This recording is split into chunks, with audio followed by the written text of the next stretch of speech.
So while you talk about the performance and the way your delivery has actually resulted in votes, but you've also lost elections in the process. When you look at the freebies culture and what it has done to Andhra Pradesh economy, and you are now trying to fix it, do you still believe that somewhere just along with performance, these freebies have become a necessary part of your fiscal condition? Always I am saying only one thing. One has to create wealth through reform. Then only we can give welfare. Without creating wealth, you cannot generate revenue, you cannot sustain the overall economy. This is where I am arguing. As you rightly mentioned, elections we are winning, but if you do properly, if you lose one election, again you will win subsequent election because of our credibility. Exactly, Andhra Pradesh, all of are here. Now, what type of society we wanted to see in future? Only billionaires, millionaires, or better living standards for everybody? That is where I am working now. P4, P3 is public-private partnership. I am adding one more P, public-private people's partnership. There is a CSR. We are having capacity also. Even I born in a small way. Even our Honorable Prime Minister is always saying, he born in a small way. But he has given direction for the nation. And also I can say proudly, right time, right leader, right place. That is Narendra Modi ji. Best performer and also reformer for this great country. So what I am suggesting all of you, it is our responsibility to uplift society. Ultimately, we have to reduce the inequalities between haves and have-nots. Every family should have better living standards, but not only creating wealth, but at the same time, you have to bridge the gap.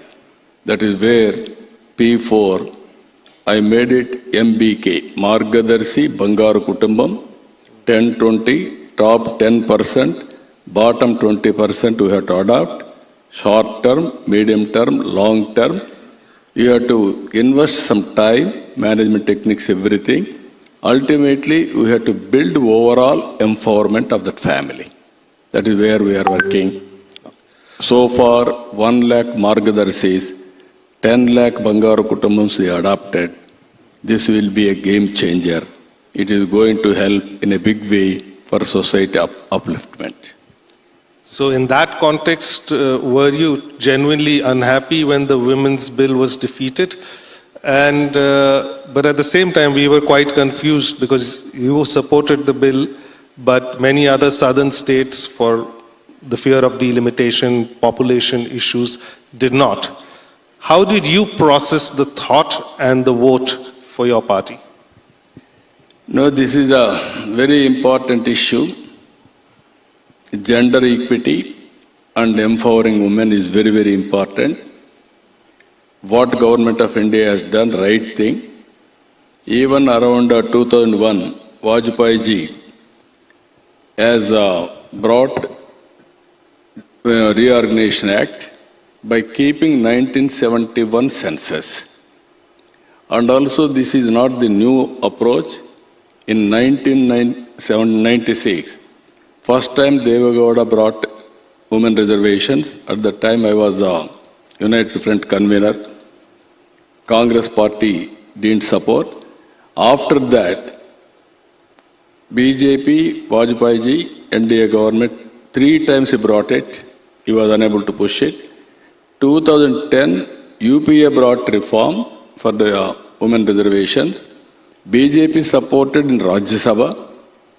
Now 2023, all parties supported unanimously women reservations. Today, why they are opposing, I am unable to understand. PM has announced, Amit Shah has announced very clearly, 50% enhancement of seats for every state uniformly. Andhra Pradesh, I am having 25. 13 seats will increase. UP will have 80. 40 seats will enhance. Tamil Nadu is having 39. 20 seats will increase. What is the problem? I am unable to understand.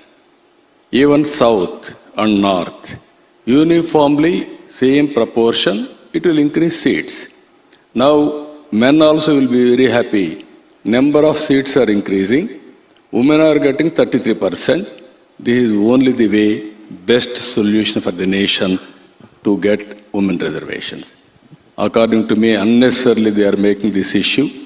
Anyway, all women, here you are seeing, I am very happy. Most of them are women. I am proud. In politics, less women are participating even today. So it's an opportunity lost? It cannot be. If all women will decide, then 2/3 will come automatically in parliament. Those who are supporting for women, automatically bill will be passed. I am telling you. So you have had the opportunity to work with various governments. You worked with Vajpayee ji, you worked also with United Front, so many prime ministers. Prime ministers have looked up to you. And today you're working with Modi, you shower so much praise, but would you dare to compare what makes him different, or what is, if you were to compare your experiences with other prime ministers? I have seen so many prime ministers, I have seen industrialists also. Today you are giving award for me. Not today, long back they have given me same award, 25-30 years back. Regularly I am going to Davos, not once. Even now I am going to Davos. This is where I wanted to meet investors, promote investment, encourage entrepreneurs, then only it is possible. Now earlier I have seen prime ministers, and also I have worked with presidents of India. Now I am seeing a prime minister. The present prime minister is very, very well versed with all developments. Technology is very strong. He is a strong reformer and also performer. Even earlier I used to claim I am doing better. Now I am openly saying our prime minister is better than me. He is always very, very progressive. He is bringing so many reforms in administration also. Everywhere there is one cabinet secretary nominated. Each state they are sending one secretary as a nodal officer. How to simplify the procedures. Even how to make government pro-investment. It is not favoring investors. If you can do that, simplification everything, and automatically investment will come, business will take place, wealth will be created, economy will be improved, then poverty we can eradicate. That is where he is working. We are very happy. Thank you so much, sir. And please also, I would like to take the opportunity to welcome the Honorable Finance Minister, Ms. Nirmala Sitharaman, who joined us. And so without wasting much time, my last question, and absolutely last question, is you are doing a reverse thinking on population policy. Where does this head? No, this is very important issue for all of us. 3 decades back, I started population control, family planning. I motivated people, we have done successfully. Within 10 years' time, we are able to achieve our goal. Now, South India, we are having a problem, not only India. So many countries are facing the problem of population, aging problem, and also declining population. Even China, you are watching, very fast declining population because one-child norm. Now I am promoting population management. Every couple should have 2 children minimum. Earlier I used to promote 1 is good, 2 is okay, 3 is not correct. Now I am promoting 2 minimum, 3 and more, it is welcome. That is how I am promoting. There is a conflict between wealth and also population. Whenever you are getting more money, we are all become selfish. To run a industry is very easy. To create a industry is very easy, rather than to build a child and also nurture him. That is biggest problem we are facing. In my state, I am seeing 1.5 fertility rate, replacement 2.1, even India is 1.9 now. Same thing, if you continue up to 2047, India will have an advantage, that is young India. After that, same scenario we will face. Ultimately, we are going to work only for machines. Anyway, robotics, everything is coming. Work will be done. But ultimately, in future, those who are having more population, they will be more prosperous and also they will be more strong. This is where I am promoting now. Next month, I am going to start this program. How best I have to do it, I have to work it out. I am appealing total Indians. After I started, so many people are coming forward and also they are talking.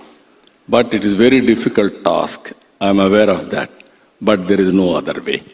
That is where I am promoting population management. On that note and goal, so thank you so much You have for to the promote. conversation. All of you have to promote. On that note, thank you for the wonderful conversation, and let's leave the dais for the Honorable Finance Minister.